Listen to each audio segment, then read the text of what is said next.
အားလုံးပဲမင်္ဂလာပါအဲ့ဒါ future မဲ့ concern ရတဲ့ကြိုလိုက်ပါတယ်ကျွန်တော်စိုက်ရင်ရမင်းခန့်တော်ဖြစ်ပါတယ်ဒီနေ့ကျွန်တော်တို့တောင်ယူဆောက်လုပ်နေရတော့တောင်တကုန်း24ရက်ကွယ်နဝရလမ်းမှာရှိတဲ့ကျွန်တော်6ထပ်2 unit ကိုကျွန်တော်ဆောက်လုပ်နေရဖြစ်ပါတယ်ဒီ site မှာဆိုတော့ကျွန်တော်နောက် line 2 line ကတော့ကျွန်တော် map footing ဖြစ်ပြီးတော့ရှေ့က3 line ကတော့ straight footing 3လုံးဖြစ်ပါတယ်အဲ့ဒီမှာကျွန်တော်အခုနောက်ဆုံး line ဖြစ်တဲ့ straight footing တစ်လုံးကိုကျွန်တော်လုပ်နေရဖြစ်လောက်ဆောင်နေတဲ့ကာလာဖြစ်ပါတယ်ရှင်ကျွန်တော်ရှင်းပြစပြီးရှင်းပြနေတာကျွန်တော်ဒီ footing စကားကိုအရင်စရှင်းပြရမယ် footing စကားမှာဆိုလို့ရှိရင်ကျွန်တော် main bar တွေကိုကျွန်တော်က20 mm တွေသုံးပေးထားပြီးတော့ဒီ distribution bar တွေကိုကျွန်တော်က16 mm သုံးပေးထားပါတယ်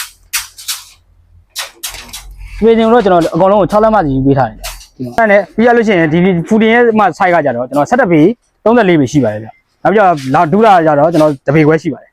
ကျွန်တော်ဘင်းလိုက်တွေမှာဆိုလို့ရှိရင်လက်မ20လက်မ30ရှိတယ်နောက်ပြီးတော့ collar တိုင်းဆိုလို့ရှိရင်ကျွန်တော်လက်မ20ပတ်လည်ပဲဖြစ်ပါတယ်တော့အဲ့ဒီမှာသုံးပေးထားတဲ့တန်ချောင်းတွေဆိုလို့ရှိရင်ကျွန်တော်25 mm ကိုမှ HRV 900 original တွေပဲကျွန်တော်သုံးပေးထားတယ်အခုချိန်မှာကျွန်တော်တို့ကတန်တွေကဈေးမှာဝယ်ရတာအဆင်မပြေဖြစ်တဲ့အတွက်ကိုကကျွန်တော် HRV ပုံမှန်တော့400သုံးတယ်အခုကတော့အဲ့ထက်ပိုကောင်းတဲ့ဟာ900ကိုပဲကျွန်တော်အစားတွင်းမယ်ကျွန်တော် quality ကို short မပေးထားပါဘူးဗျ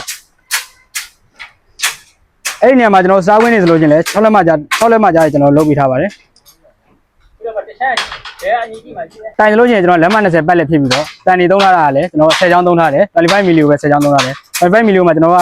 HRV 900 original ကိုပဲကျွန်တော်အသုံးပြုပေးထားတာဖြစ်ပါတယ်စားဝင်းနေဆိုလို့ချင်းလဲတစ်ဝင်းနဲ့တစ်ဝင်းကိုကျွန်တော်6လက်မှကြာကြီးကျွန်တော်လုပ်ပေးထားပါတယ်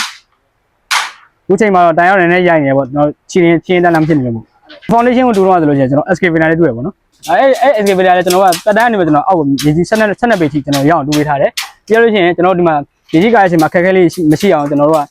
တုတ်တွေဆိုလို့ရှိရင်လည်းကျွန်တော်စီမြောင်ရိုက်ပေးထားတယ်ပေါ့နော်အဲ့ဒီမှာကျွန်တော်အောက်ကနေပြီးကျွန်တော်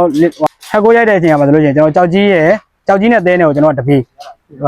တဲကျက်ပြီးတော့မှတခြားလုပ်ပြီးတော့မှကျွန်တော်အပေါ်ကနေ6လက်မှလင်လောင်းထားတယ်ဗျအဲ့ဒီပေါ်ကနေမှကျွန်တော်အခုတန်ဆင်နေရပဲဖြစ်ပါတယ်အဲ့တော့ကျွန်တော်တို့လက်ရှိကျွန်တော် foundation straight foundation ကိုလုပ်နေတဲ့အနေထားပေါ့နော်ဒါကျွန်တော်တို့ရဲ့မှာ scale လေးပါရေးပါလူချင်းမင်းတို့အနေနဲ့မြေခွက်ကြေရဲ့ပိုင်ဆိုင်ထားပြီးယခုလိုကန်ထိုက်ဆောက်ကျင်တယ်ဆိုလို့ရှိရင်ကျွန်တော်တို့ရဲ့ UFN collection page အဲ့ဒီထဲမှာကျွန်တော်တို့ဒီ foundation ကစားပြီးတော့ကျွန်တော်ဗာပစ္စည်းတွေသုံးထားတယ်တန်တွေဆိုလို့ရှိရင်လည်း block quality တွေသုံးထားရဲဆိုတာမှာသာအသေးစိတ်ဝင်ရောက်လေ့လာနိုင်ပါတယ်ဗျအကယ်၍လူချင်းမင်းတို့အနေနဲ့ကန်ထိုက်ဆောက်ကျင်တယ်ဆိုလို့ရှိရင်ကျွန်တော်တို့ UFN construction နဲ့အသေးစိတ်ဆက်သွယ်မြင်းမြန်းစုံစမ်းနိုင်ပါတယ်ခင်ဗျာအားလုံးကျေးဇူးတင်ပါတယ်ခင်ဗျာ